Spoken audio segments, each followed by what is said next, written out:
Ce matin, nous allons tout juste dans ce culte-là, puisque toute la semaine, les différents orateurs du matin, de l'après-midi, du soir, ont donné des paroles merveilleuses qui ont pu encourager les uns les autres. Et ce matin, je voudrais laisser une parole d'exhortation. Dieu veille et agit sur sa parole.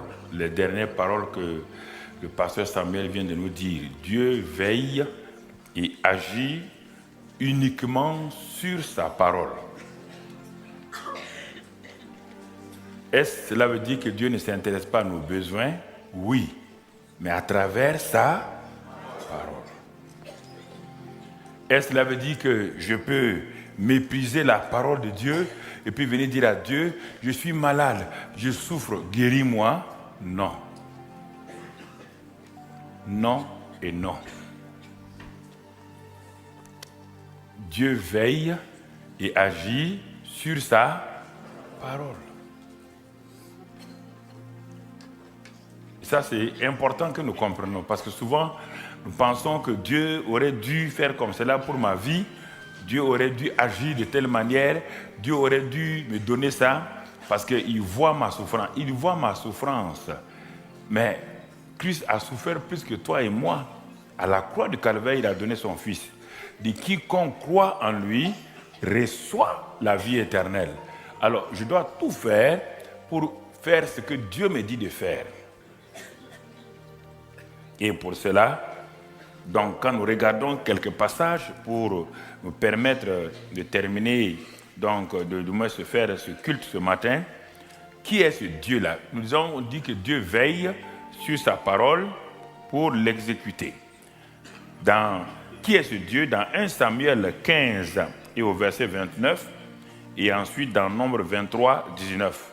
1 Samuel 15, 29, et après dans Nombre 23, 19.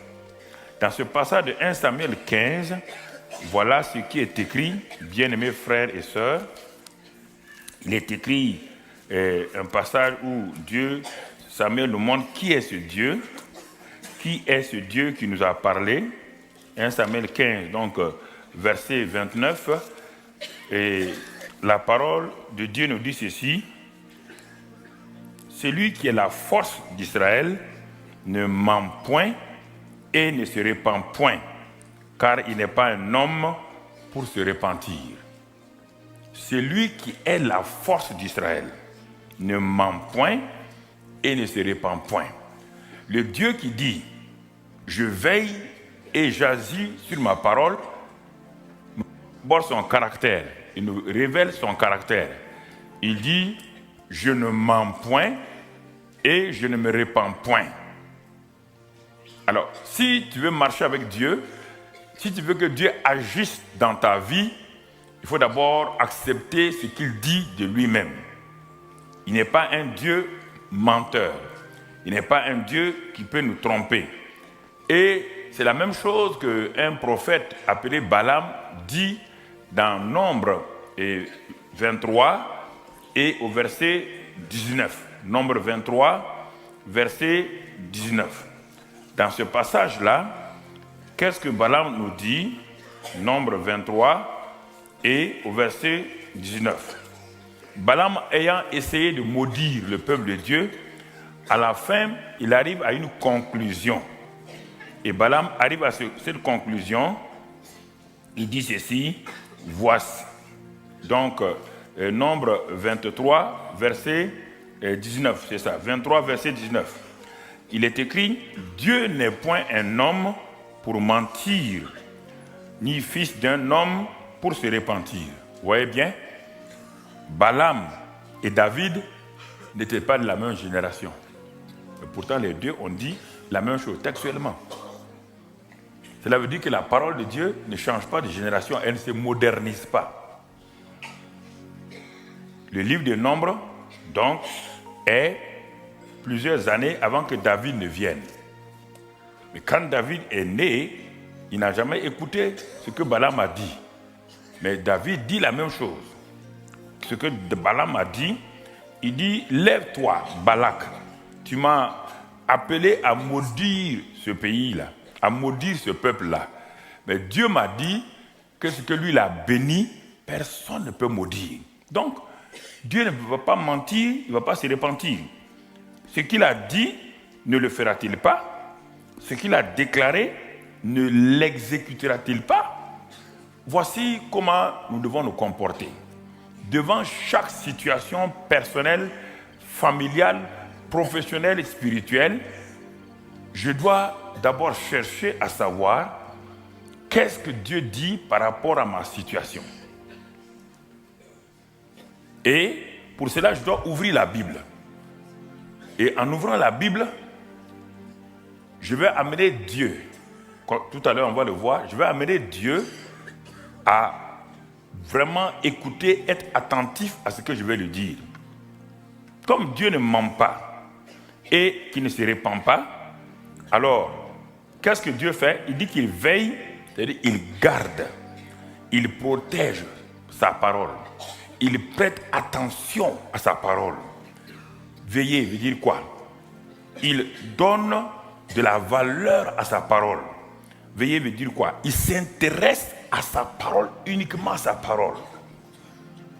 Et pour l'exécuter, le Dieu qui veille, qui protège, qui donne de la valeur à sa parole, est le même Dieu qui exécute cette parole-là dans ma vie. Exécuter veut dire quoi? Réaliser. Exécuter veut dire quoi? Agir. Exécuter veut dire quoi? Accomplir et pratiquer. Le Dieu qui veille sur sa parole est le Dieu qui l'exécute. Celui qui veille est l'exécuteur de sa parole. Et en ce moment-là, regardons, il parle à un homme. Un homme, nous allons voir dans Jérémie 1, 12, et ensuite dans le psaume 33, verset 9. Jérémie 1, 12, et ensuite le psaume 33, verset 9. Qu'est-ce qui est dit dans Jérémie 1, verset 12? Nous le connaissons, mais on va le lire. Dieu dit là-bas à Jérémie, que vois-tu? Jérémie a dit, je vois un amandé. Donc Dieu dit, tu as bien vu, car moi, Dieu, je veille sur ma parole pour l'exécuter. Maintenant, on va voir, on va entrer dans la partie d'exécution. Donc, cela veut dire, frères et sœurs, qu'il n'y a aucune pensée en moi qui puisse me faire croire que Dieu peut mentir. Quelle que soit ma situation, quel que soit le problème que je vis, Dieu ne ment pas. Il faut que je sois intrinsèque sur ça. Dieu ne ment jamais. Il ne se répand pas aussi. Il ne ment pas. C'est son caractère, c'est sa nature. Il ne ment pas. Satan ment. Comprenez? Satan ment toujours. Même quand il semble dire la vérité, c'est un mensonge déguisé. Dieu ne ment pas, Satan ment. Si vous dites que Dieu a dit ça, il ment, c'est fini. Vous venez d'enlever quelque chose du caractère de Dieu. Et si vous l'enlevez, il n'est plus fidèle avec vous. Il ne va plus l'exécuter. Vous mieux abandonner et puis partir. Parce qu'il n'a plus rien à faire avec vous.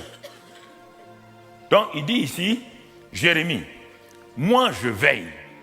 Non seulement, je veille sur ma parole pour la réaliser, pour l'exécuter, pour l'accomplir. Alors, si je dis une chose, même si ça te semble impossible, c'est impossible pour toi, homme, mais pas pour moi. Car moi, je veille sur ma parole pour l'exécuter. Ce sont ces passages de ma conversion qui m'ont enraciné dans la parole. Parce que je me suis dit, si Dieu a un tel caractère, s'il ne ment pas, puisqu'il dit qu'il ne ment pas, donc pourquoi moi, un homme, je vais douter, même si je ne vois pas la chose, le problème vient de mon côté, pas du côté de Dieu. Et dans le psaume 33 que j'ai donné, et ensuite Ésaïe 43, verset 26, psaume 33, verset 9, et ensuite Ésaïe 43, 26, qu'est-ce qu'il est dit dans ce psaume 33, verset 9, que nous connaissons aussi? Car Dieu dit et la chose arrive. Vous entendez? Il dit, il ordonne et la chose existe, même si elle n'est pas là. Alors, ça a affermi ma confiance en Dieu. Ah bon? Même si la chose n'existe pas, il est capable de dire et la chose va venir à l'existence. Regardez son caractère. C'est sur ça que je me base. Je ne me base pas sur mes problèmes en disant Dieu, tu vois, pasteur, priez pour moi parce que Dieu doit comprendre mes souffrances. Dieu ne comprend pas les souffrances, Dieu comprend sa parole. Si c'est la souffrance là, Jésus a souffert plus que toi. Il aurait dû comprendre la souffrance de Jésus. Quand Jésus disait mon Dieu, pourquoi m'as-tu abandonné? Il aurait pu dire ah oui, c'est vrai, hein, je me répands. Je fais souffrir mon fils, je vais enlever la souffrance. Il ne l'a pas fait. Son fils est allé jusqu'au bout de la souffrance pour que toi et moi, nous puissions comprendre que Dieu est fidèle. C'est son caractère. Mettons l'accent sur le caractère de Dieu. C'est parce que nous doutons tellement sur le caractère de Dieu que nous n'arrivons pas à aller de l'avant. Donc, il dit ici, lui, en tout cas, il ordonne et la chose existe. Et dans Ésaïe 43, verset 26, toujours, c'est pour nous amener c'est pour nous aider à progresser. Ésaïe 46, et qu'est-ce qu'il dit dans 43, du moins verset 26, qu'est-ce qu'il dit dans ce passage-là? Voilà ce que Dieu dit à Ésaïe et que Ésaïe a proclamé, mon frère. Il est écrit là-bas, c'est moi, réveille ma mémoire, plaidons ensemble, parle toi-même pour te justifier. Réveille ma mémoire, ça veut dire quoi? Nous sommes en train d'aller vers nous maintenant.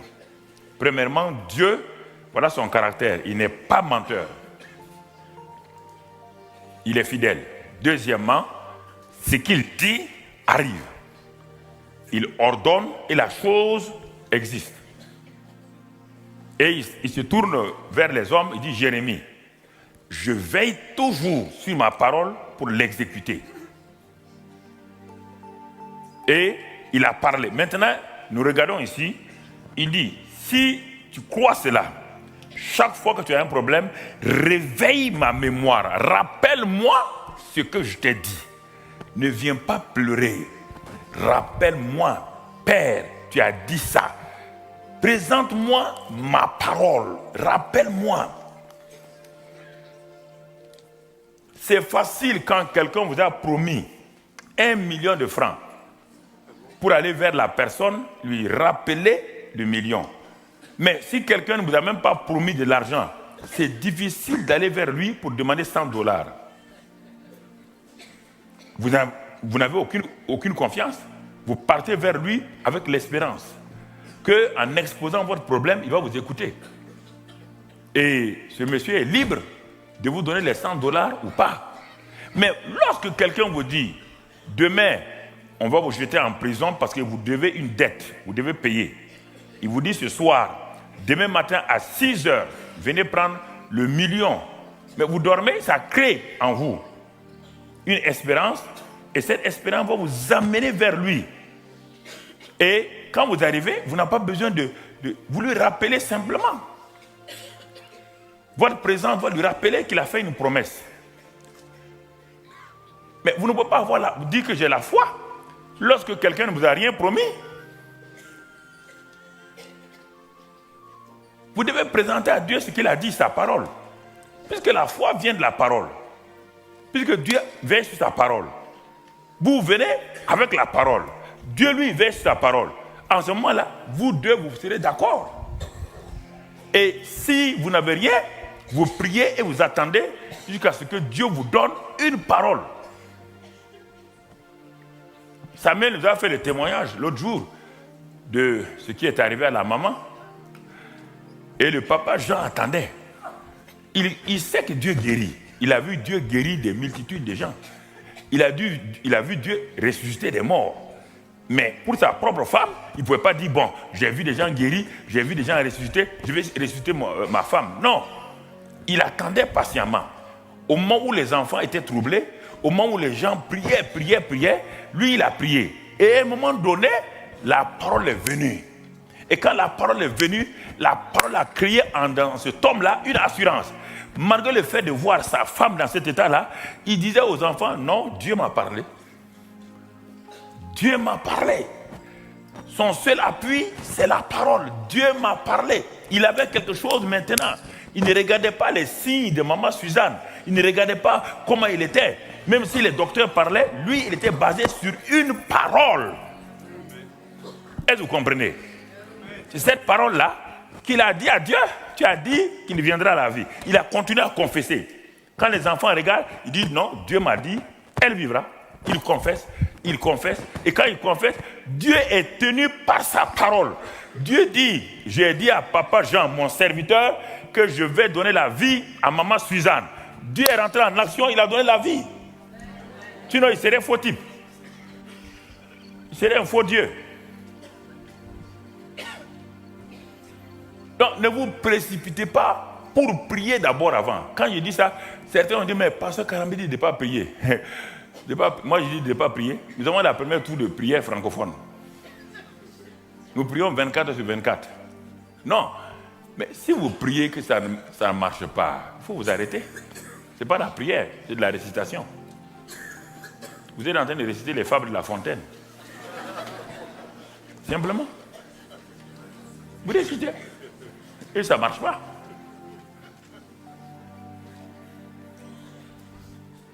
Non. La parole de Dieu. Rappelez-lui. Attendez. Continuez à le louer. Priez en langue. Priez en langue. Louez-le. Chantez des cantiques. Louez-le. Et à un moment donné, il va vous donner une assurance en vous, une parole pensée ou une parole audible ou quoi. Et il va vous parler. Et en ce moment-là, même si le monde vient contre vous, même si Satan venait avec 6 cornes pour dire à papa Jean, maman Suzanne ne va pas aller, il va rire au nez de Satan. Il va dire, hey, toi tu racontes des histoires. Moi, ma femme va revenir à la vie. Dieu me l'a dit, un point, un trait. C'est fini. C'est cette certitude-là. Quand je vous parle, c'est le même sujet que je vous ai parlé toute la semaine sur la foi, mais je l'ai pris sous un autre angle, en parlant Dieu verse sa parole. C'est la même chose. Maintenant, je vous donne l'autre aspect. Parce que la parole de Dieu a 2 aspects tranchantes. Je vous ai donné l'autre aspect tranchant, mais s'il y a des gens qui sont des totos et n'ont pas compris, je change maintenant, je donne l'autre parole. Quand le professeur dans la classe, il expose une leçon, les premiers de la classe ont compris. Mais il y a des gens qui n'ont pas compris. Il est obligé de passer. Si ça ne va pas, il passe par des bâtonnets. Quand il dit 2 plus 2 égale 4, le toto est assis, il dit 2 plus 2 c'est quoi? Après il prend 2 bâtonnets. 1 bâtonnet plus 2 bâtonnets, 2 bâtonnets plus 2 bâtonnets, ça fait 4 bâtonnets.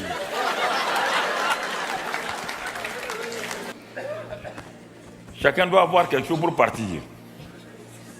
Et Ésaïe 55, regardez Ésaïe 55. Ce sont des choses, quand vous lisez, parce que tant que, écoutez, comme je le disais aux jeunes gens hier, quand vous fermez la Bible chaque fois, ça veut dire que vous dites à Dieu, ne me parle pas. Quand vous l'ouvrez, ça veut dire que vous dites à Dieu, je suis prêt pour que tu me parles. Alors, il y a combien de jours tu as fermé la bouche de Dieu? Il y a combien de temps tu n'as pas ouvert ta Bible, tu as fermé la bouche de Dieu, tu dis à Dieu de te parler. Tu vas venir mettre un sparadrap sur ma bouche, je peux parler? Si tu viens mettre un sparadrap sur ma bouche, tu fermes ma bouche, je peux parler? Alors, mais si tu fermes la Bible, tu dis à Dieu ne me parle pas. Donc c'est pourquoi il faut avoir la Bible. Il faut l'avoir à la maison, il faut l'ouvrir, il faut la poser, la lire, la méditer. Maintenant, quand tu vas au bureau, tu vas ailleurs, sors avec ton iPhone, ton iPad, tout est aïe.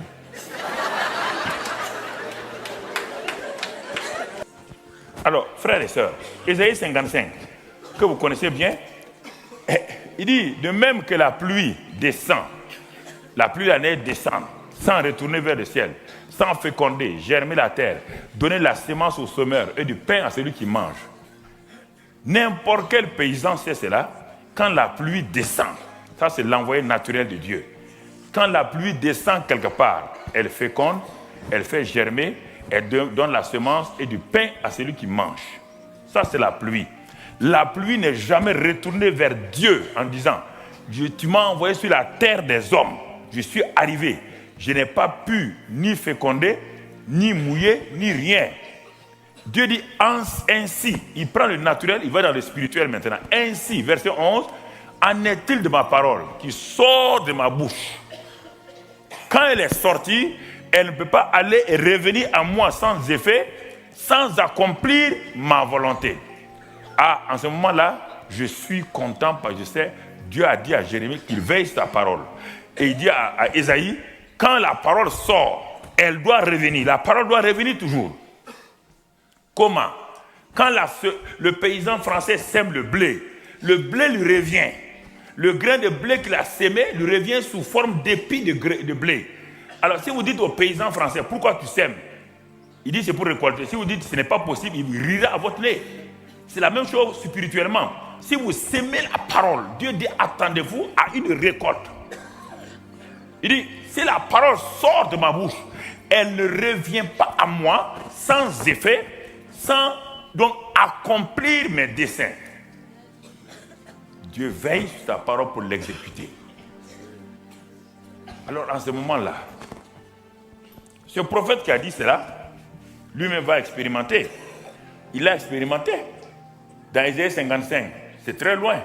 Mais il a expérimenté un jour.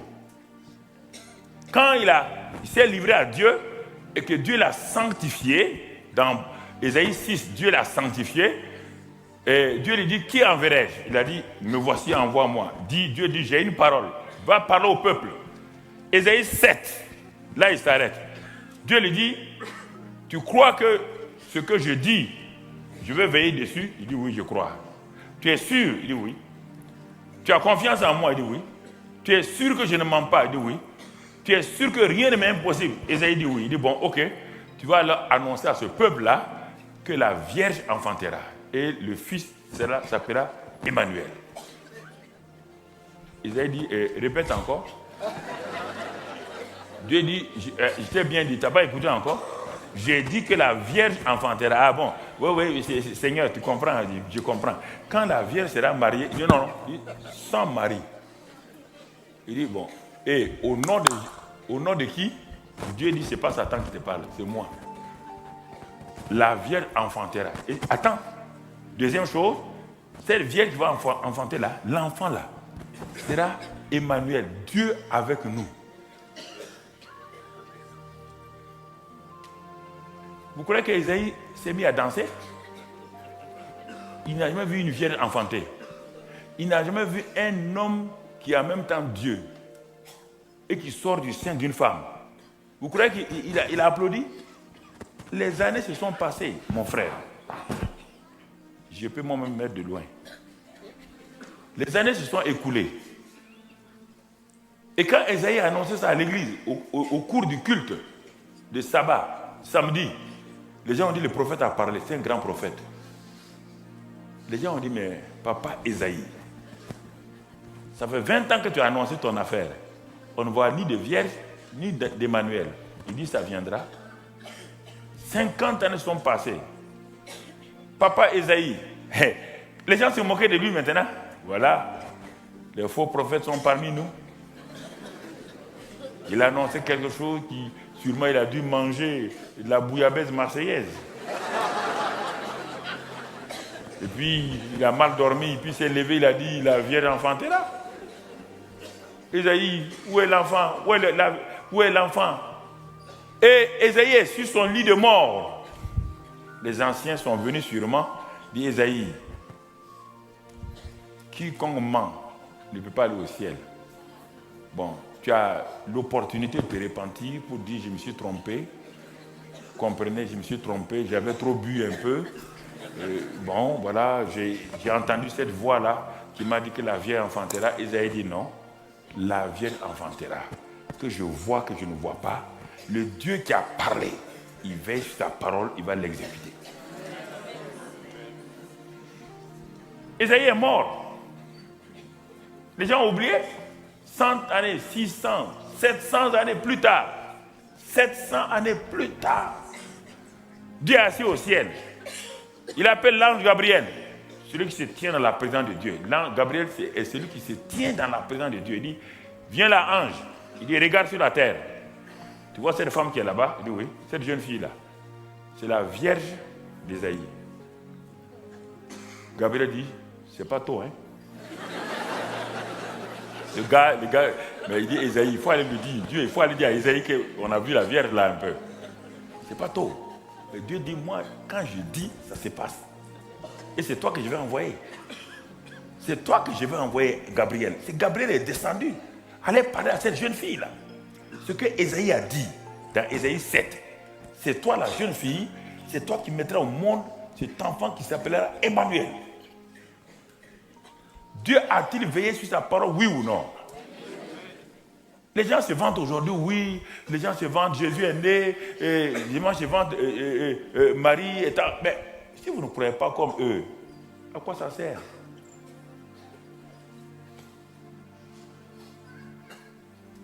Ce n'est pas une affaire de se battre sur les personnes. C'est une affaire de s'attacher à la parole de Dieu. Le deuxième cas qu'on a vu, puisque Dieu dit, je veille sur ma parole pour l'exécuter. Mais on a vu dans Ésaïe, Dieu dit, réveille ma mémoire sur une promesse que je t'ai faite, une parole que j'ai donnée. Ça, c'est pour la plupart d'entre nous. Dieu ne nous parle pas parfois directement, mais sur la base de la parole écrite, ou bien de la parole parlée, ou de la prophétie. Dieu me dit, je t'ai fait une prophétie il y a 10 ans, 15 ans. J'ai parlé à quelqu'un, et il t'a parlé.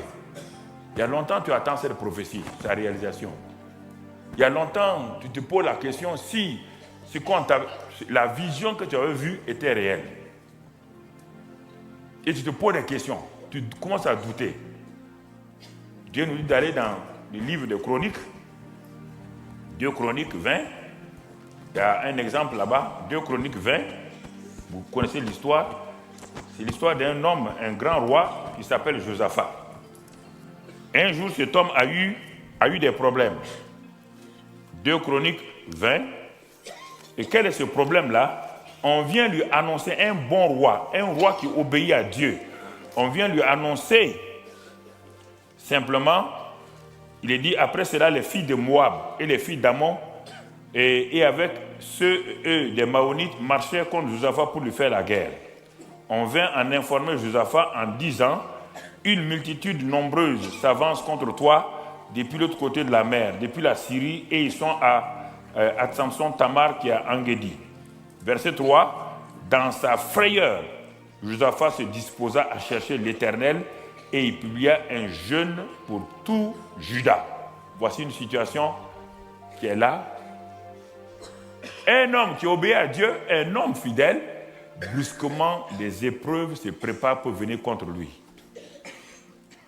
On vient dire à Josaphat, malgré ta fidélité à Dieu, les épreuves ne te feront pas... Donc, il dit, il y a une multitude d'hommes et de femmes. On ne sait pas pourquoi. Ils se sont levés pour venir te faire la guerre. Ce n'est pas Josaphat qui est allé faire la guerre. Non, ce sont ces peuples-là qui ont décidé de venir faire la guerre à Josaphat.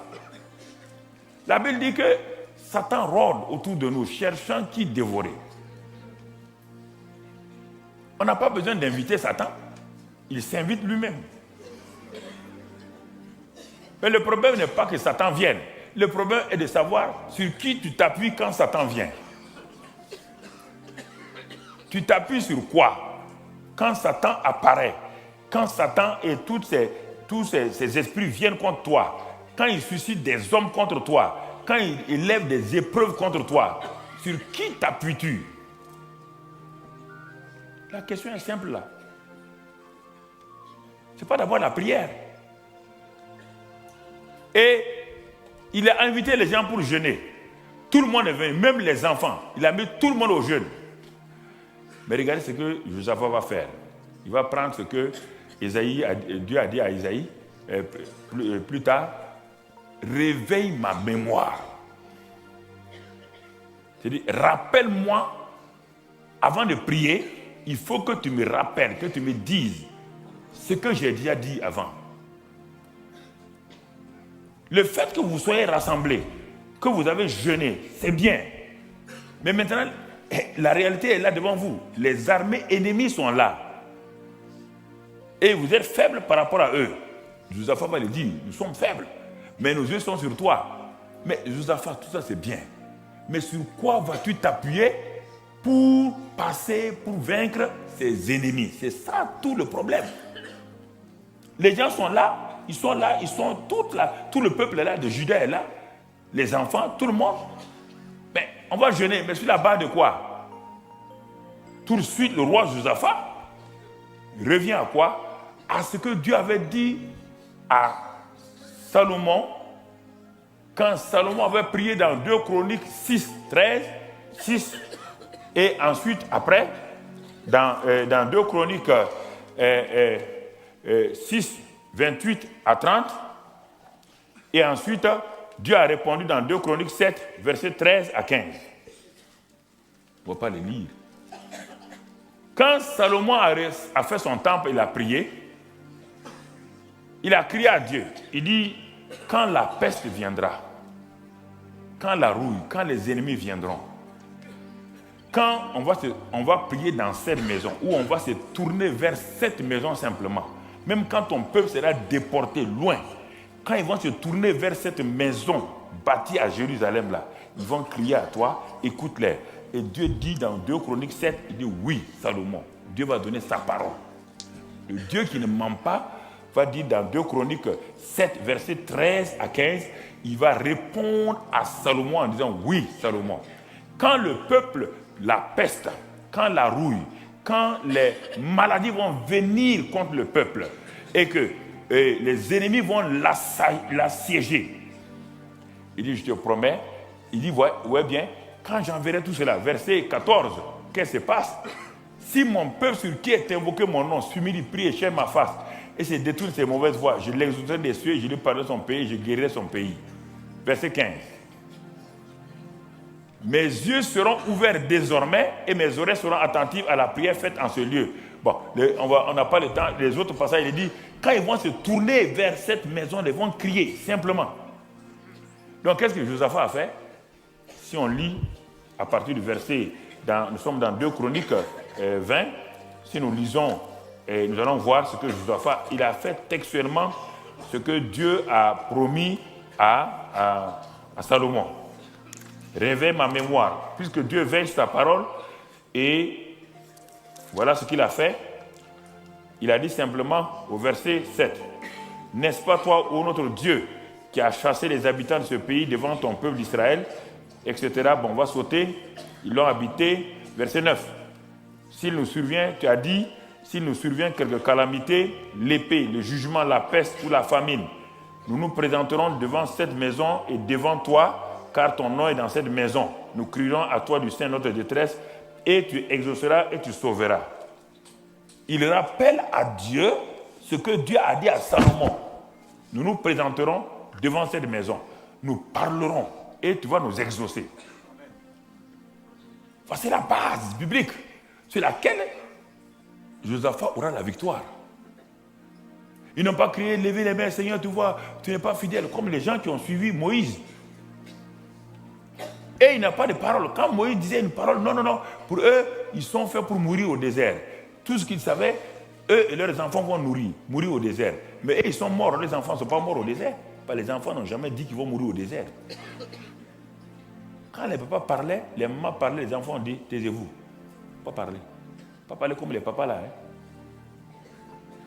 C'est cette génération d'enfants là qui sont rentrés avec Josué et Caleb à Canaan. Mais Josaphat rappelle ça à Dieu. Et quand il a fini de rappeler, regardez bien ce qu'il dit. Et il dit simplement, au verset 12, « Oh notre Dieu, n'exerceras-tu pas les jugements sur eux, car nous sommes sans force devant cette multitude nombreuse qui s'avance contre nous, et nous ne savons que faire, mais nos yeux sont sur toi. » Quand vous faites la prière basée sur la parole de Dieu, au cas ce n'est pas une parole directe, c'est une parole où vous réveillez la mémoire de Dieu. Vous devez faire l'attitude que vous devez avoir quand vous avez fini. Mes yeux sur toi, mes yeux sur toi, mes yeux sont tournés vers toi. Les chefs et les consommateurs de la foi. Et qu'est-ce qu'ils ont fait? Tout Judas se tenait debout devant l'Éternel, avec leurs petits-enfants, leurs femmes et leurs fils. Ils se tenaient là, ils attendaient, s'attendre à Dieu. Quand vous avez donné à Dieu sa parole, vous devez vous attendre à lui. Ne vous laissez pas bousculer par les pensées que Satan va vous donner pour que vous perdez l'équilibre, vous perdez donc. Et souvent, vous vous laissez avoir par les gens. Oh ma soeur, ça va bien? Vous savez, quand quelqu'un est malade à l'hôpital, ne laissez pas n'importe qui venir vous rendre visite. Ils vont venir, dès qu'ils rentrent dans la salle de malade, ils disent, qu'est-ce que votre enfant avait? Ah, mais il a une typhoïde. Ah, mais mon neveu est mort de ça il y a 2 semaines. Non, évitez ces gens-là. Non.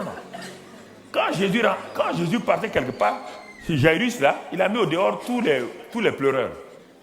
Il y a des pleureurs professionnels. Faites attention. Ne laissez pas les gens venir voir. Et surtout quand les gens sont dans le coma. Le problème, c'est que Dieu m'a appris cela. Des gens étaient dans le coma. On a parlé devant eux. Ils sont morts à cause de ça. Je ne savais pas que certains comateux entendaient.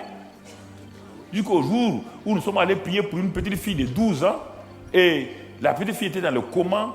Donc les docteurs l'avaient vraiment renvoyée à la maison. Ils ont dit aux parents, bon, on ne peut plus rien. Et les parents qui étaient des musulmans nous ont appelés. Je suis allé avec un des chrétiens, des chrétiens, et nous sommes mis à genoux. On a prié en langue. On ne sait pas comment prier puisque l'enfant est dans le coma. Et le Saint-Esprit me dit, tiens sa main et parle-lui. Il dit, mais Seigneur, elle est dans le coma depuis l'hôpital. Là, ils ont dit, c'est fini. Dieu dit, mais tiens sa main. J'ai dit à l'autre chrétien, lui, tiens l'autre main. Et Dieu dit, parle-lui.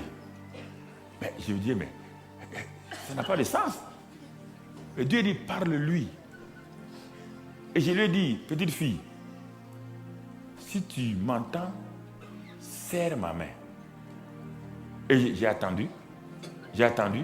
Mais ça ne venait pas. Je me suis dit, peut-être je me suis trompé. Mais à un moment donné, j'ai vu des mouvements viennent tout doucement. Tout doucement. Je me suis dit, peut-être c'est ma pensée. J'ai dit une seconde fois, si tu m'entends, serre ma main. Et encore, les yeux ne sont pas ouverts, rien. C'est-à-dire quand on l'a touché, il n'y a rien. Mais c'est là que j'ai su que beaucoup de gens sont morts parce que leurs parents causaient devant eux, les visiteurs causaient que telle maladie a tué telle personne. Telle maladie a tué telle personne. Ça veut dire que la même maladie va tuer votre malade. Et quand j'ai su ça, j'ai dit aux chrétiens là, maintenant, je dis, petite fille, écoute-nous, puisque tu nous entends. Maintenant, nous allons crier au nom de Jésus-Christ. Et quand nous avons fait cela, nous sommes partis. L'enfant n'était pas réveillé. Mais 2 jours après, nous sommes venus dans la famille pour voir. Vous savez, nous sommes arrivés, dès qu'on est rentré dans les cours africains là, c'est la petite fille là qui faisait la cuisine. Elle était assise, elle faisait la cuisine. Et c'est depuis ce jour-là, que quand quelqu'un est dans le coma, je fais attention à mes paroles. Je fais attention pour ne pas parler négativement devant la personne. J'ai dit aux parents, ne causez pas devant le... Si vous dites des choses, dites des bonnes choses pour que celui qui est dans le coma là revienne. Oui, tu sortiras. Attendez-vous à Dieu. Et voyez, ils ont fini de parler. Quand ils ont fini de prier, ils n'ont plus parlé. Il faut s'attendre. Apprendre à s'attendre à Dieu est une chose, est un secret très très important pour beaucoup de chrétiens. Ils ne savent pas le faire. Ils savent prier, ils ne savent pas s'attendre à Dieu. On s'attend à Dieu dans le silence, mais pas un silence béat, pas un silence où on fait le vide dans la mémoire. Si tu fais ça, Satan va t'avoir. Un silence respectueux. Et si tu veux, tu peux prier en langue tout doucement. Tu t'attends à Dieu. Et en s'attendant à Dieu, regardez la réaction, le verset qui suit, on dit verset 14. Alors quoi? Lorsque Judas se tenait debout, après avoir parlé, après avoir révélé la mémoire de Dieu, tout Judas qui se tenait debout, alors l'Esprit de l'Éternel saisit au milieu de l'assemblée Jacques Agiel. C'est en ce moment que l'Esprit de Dieu est là, se manifeste. L'Esprit de Dieu veut une issue pour se manifester. Mais parfois, vos pensées l'ont bloqué. Vos pensées sont sur la mort. Vos pensées sont sur l'échec. L'Esprit de Dieu cherche comme de l'eau qui passe. Quand l'eau coule quelque part, l'eau veut passer. Il cherche un moyen pour passer. Elle cherche un moyen pour passer. Si vous ne lui permettez pas, Tôt ou tard, l'eau va renverser votre mur pour passer. En ce moment, c'est un dégât. Alors, c'est la même chose avec l'esprit. Vous avez prié sur la base de la parole de Dieu. Vous avez prié. Attendez-vous à Dieu. Attendez-le. Il dit qu'il viendra. Mais comme nous sommes les hommes, on est très pressés. La chair est pressée. La chair veut aller vite. Et parfois, nous manquons des résultats. Et quand ils ont attendu, l'Esprit est venu. Celui qui s'attend à l'Éternel. L'Éternel, quand on s'attend à lui, il vient. Ça, c'est quelque chose qu'il faut que nous apprenions. Nous pensons que Dieu, quand on dit 1, 2, 3, Dieu doit agir. Non, il y a des moments où on doit s'attendre. Il y a des moments, quand c'est une affaire de vie, Dieu peut intervenir d'un seul coup. Mais il y a des moments où nous devons nous attendre à Dieu, rester là tranquillement. Dans l'esprit d'adoration, dans l'esprit de louange. Et l'Esprit est venu. Et l'Esprit va leur dire maintenant les tactiques pour s'en sortir. Qu'est-ce que l'Esprit leur dit? Il dit, soyez attentifs. Tout Juda et Jérusalem, habitants de Jérusalem, et toi, Josaphat, ainsi vous parle l'Éternel. Ne craignez point et ne vous effrayez point devant cette multitude nombreuse. Quand Dieu vient, la première chose qu'il fait d'abord, c'est le repos dans votre âme. Sans le repos, vous ne pouvez pas avancer. C'est le repos. Il vous donne toujours le repos. Il enlève la peur. Quand Josué devait aller au combat, il a dit à Josué, ne crains point, prends courage, aie courage. Parce que la peur est une foi négative. La peur attire sur le terrain Satan. Comme les mouches, et du moins la peur est comme la viande pourrie qui attire les mouches. Vous ne savez pas où il y a des mouches. Vous ne savez pas qu'il y a des mouches autour de vous. Jusqu'au moment où la viande pourrie vient, quelque chose de pourri vient, tout de suite vous les voyez apparaître. Elles sont venues d'où? Elles sont liées au fait qu'il y a la viande pourrie. Il y a quelque chose de pourri dans votre maison, les mouches apparaissent. Mais pourtant, quand il n'y a rien de pourri, vous ne voyez pas de mouches autour de vous. C'est la même chose avec les esprits mauvais. Dès que les esprits mauvais voient la peur, l'angoisse, autre chose, tout de suite, ils aiment ça. C'est leur ambiance, c'est leur atmosphère. Ils aiment travailler dans ça. C'est pourquoi Dieu dit, ne crains point. Prends courage. Repousse la peur. Pas la peur, c'est la foi en Satan. On peut avoir peur d'un seul coup, mais repousse-la. Ne la laisse pas rester en toi permanemment. C'est vrai que si on vous annonce une mauvaise nouvelle d'un seul coup, vous avez peur, mais tout de suite, arrêtez-vous, faites comme Josaphat. Vous pouvez avoir peur d'un événement, mais plus tard, arrêtez-vous et repoussez les pensées négatives, les pensées de peur. C'est ça que je veux dire. Vous avez la capacité. La peur vous a saisi, vous pouvez vous arrêter. Non, je refuse. Mon Dieu est vivant. Il est avec moi. Je ne craindrai pas. Je refuse, Satan, de me soumettre. Je me soumets à la parole de Dieu. Instant, il faut parler des paroles reposant sur la parole de Dieu.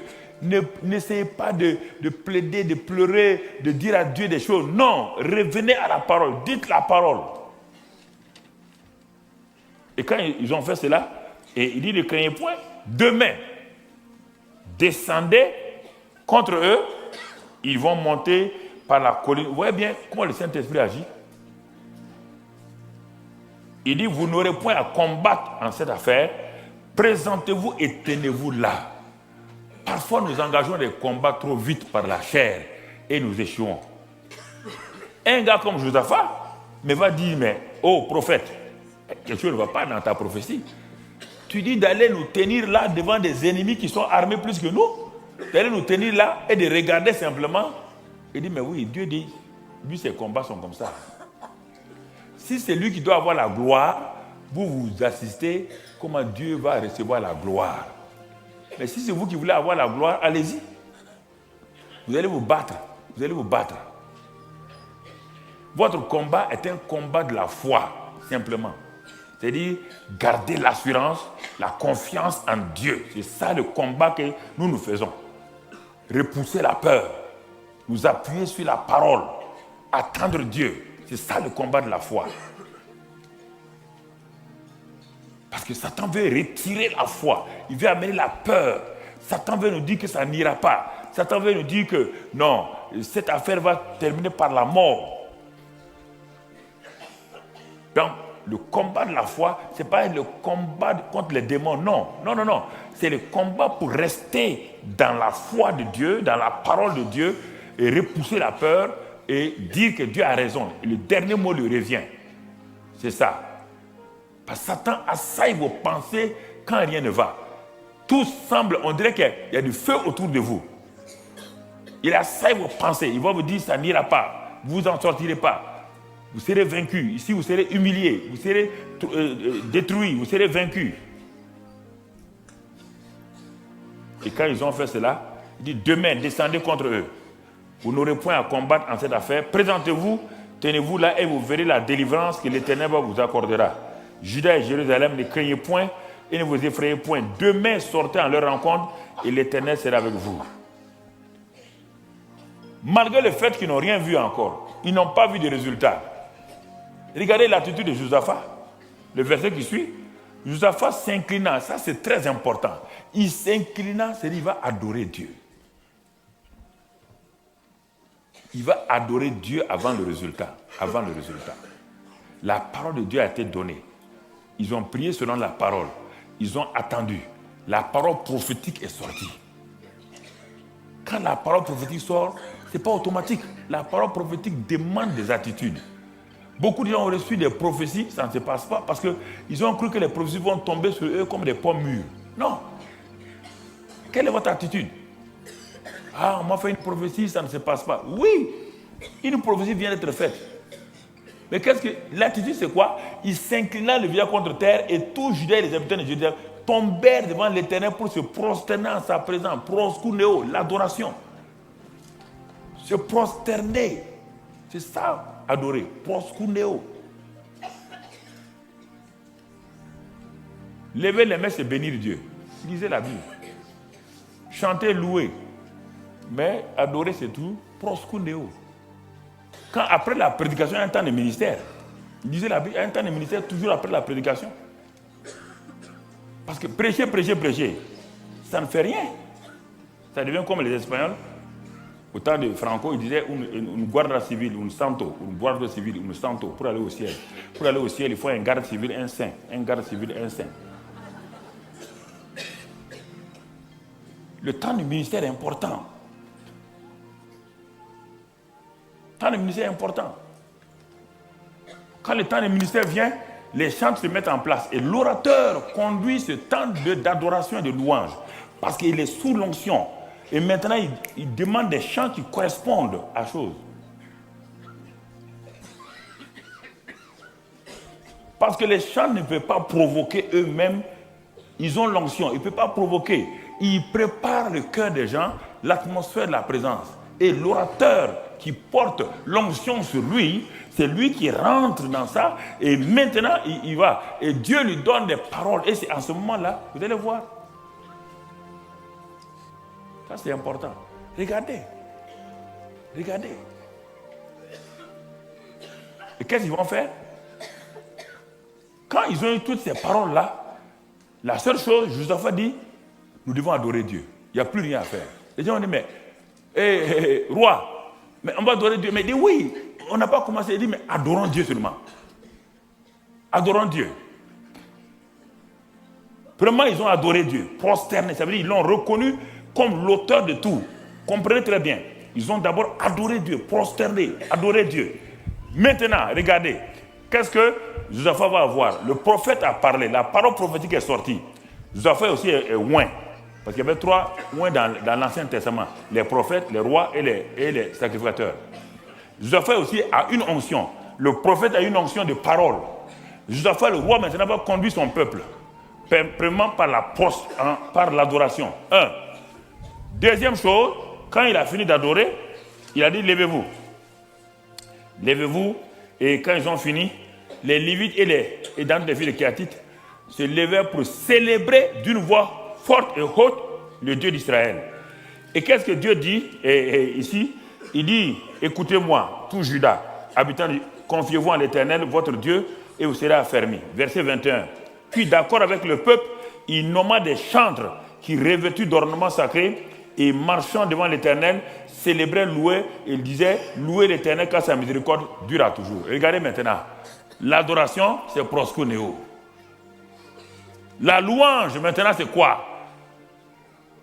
Il est dit, Dieu habite dans la louange de son peuple.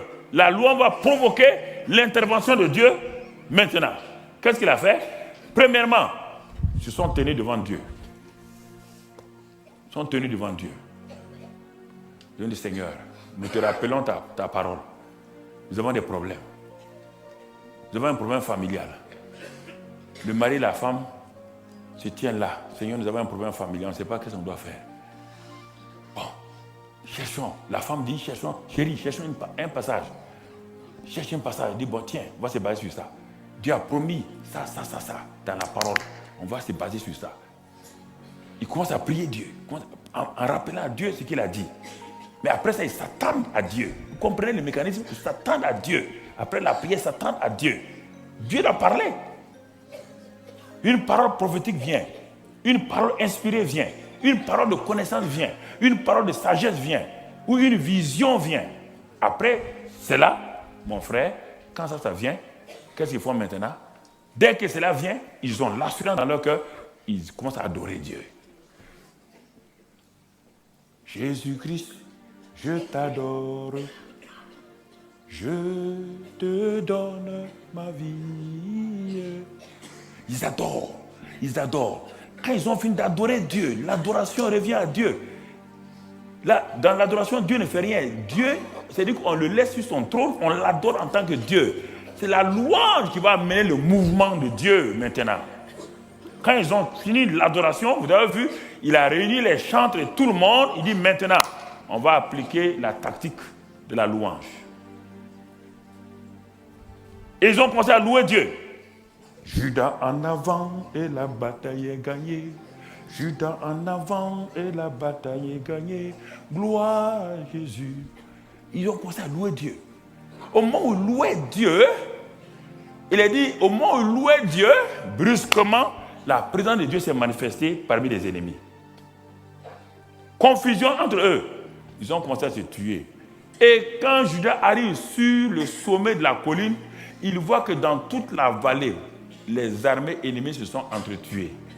Ils sont allés, ils ont pris les dépouilles, ils ont pris tout. Donc, Dieu veille sur sa parole. Donc, je résume par là et on s'arrête. Mon frère.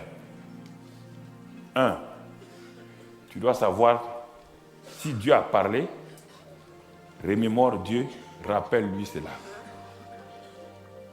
C'est pourquoi Jésus a rappelé, il a dit à Marthe, je t'avais dit il y a 4 jours, quand tu as envoyé des gens me dire que ton frère Lazare est malade, j'ai donné une parole. Tu n'as pas écouté. Ne t'ai-je pas dit que si tu crois, tu verras la gloire de Dieu? Quand je suis venu, j'ai dit, je suis la résurrection. Tu as dit oui, le jour de la résurrection. Je t'ai dit, il n'y a pas de jour de résurrection. Il n'y a pas de jour de résurrection sans celui qui est la résurrection. Sans celui qui est la résurrection, il n'y a pas de jour de résurrection. Je suis la résurrection, je suis la vie. Il n'y a pas de vie, c'est moi la vie. C'est moi le chemin, c'est moi la résurrection. Marthe, pourquoi tu inventes des histoires comme ça le jour quel jour de la résurrection? S'il n'y a pas la résurrection, il n'y a pas de jour de la résurrection. C'est moi la résurrection. Et quand je suis devant la mort, la résurrection, rapidement, domine la mort. Sans problème. La résurrection veut dire quoi? Capacité de ramener quelqu'un qui est mort à la vie. Regarde, viens, allons-y. Roule la pierre. Ils ont dit non, il sent. Ne t'ai-je pas dit, roule la pierre, ils ont roulé.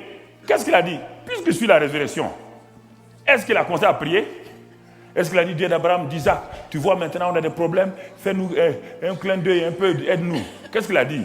Il dit, Lazare, sors, le dîner est prêt, on va les manger. Allez, viens, viens, on va les manger.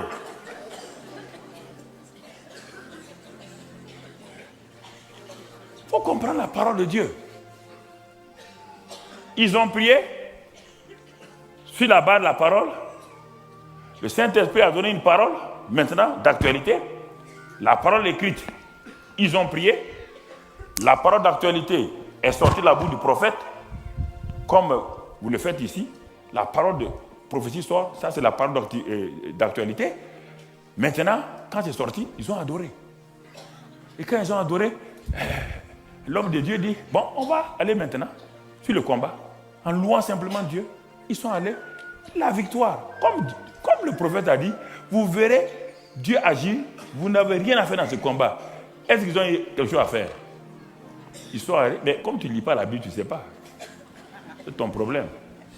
Si je te dis n'importe quoi, si je te dis psaume 20, verset 52, tu vas dire Amen. Alors que dans le psaume 20, il n'y a pas de verset 52. Non, les chrétiens ne lisent pas la Bible, on le dit n'importe quoi. Psaume 20, oui, c'est ça. Vous savez, frère, nous savons que l'évangile de Jean dit, on va lire aujourd'hui Jean 45, verset 22. Et puis il ouvre sa Bible. Il n'y a pas de Jean 45, verset 22. Ça veut dire que tu ne connais pas la Bible. Tu as un problème. Tu ne connais pas la Bible. Et c'est ça qui a ton problème, c'est ça. Tu ne connais pas la parole de Dieu. Tu ne t'appuies pas sur ça. Comment Dieu va travailler? Dieu dit qu'il veille sur ça. Il veille sur ça, pas autre chose. Il veille sur ça. Voilà ce que je voulais te laisser. Maintenant, si tu es Toto, tu es devenu Tata. Que Dieu te bénisse. Que Dieu te bénisse. Nous croyons que vous avez été bénis par ce message. Si vous voulez faire la paix avec Dieu et devenir un enfant de Dieu, répétez cette prière après moi. Dites, Éternel Dieu, je reconnais que je suis pécheur et je te prie de me pardonner. Je crois que Jésus est mort sur la croix pour mes péchés et ressuscité d'entre les morts afin que j'aie la vie en abondance. Je me répands de mes péchés et je me détourne d'eux. Je t'invite dans mon cœur et dans ma vie. Je veux te suivre en tant que mon Seigneur et Sauveur, dès maintenant et pour toujours. Au nom de Jésus, Amen. N'oubliez pas d'aimer et de partager la vidéo autour de vous afin d'aider quelqu'un.